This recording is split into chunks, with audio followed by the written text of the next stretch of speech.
Hello mga amigo, mga amiga. Ito ang may bibigay sa akin. Nasa Juan 20, 30, 31 ang babasahin ko. Ang layunin ng aklat.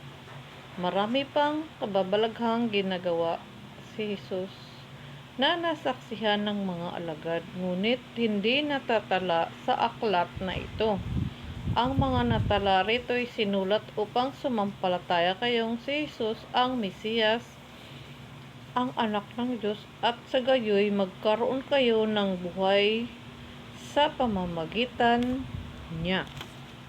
Yun lang po. Amen. Salamat sa Panginoon at syempre salamat sa aking Holy Spirit na nagbigay nitong mensahe ngayon.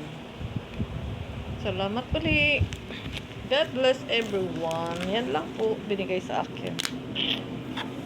Nasa Juan 20, 30 and 31 ang binasa ko.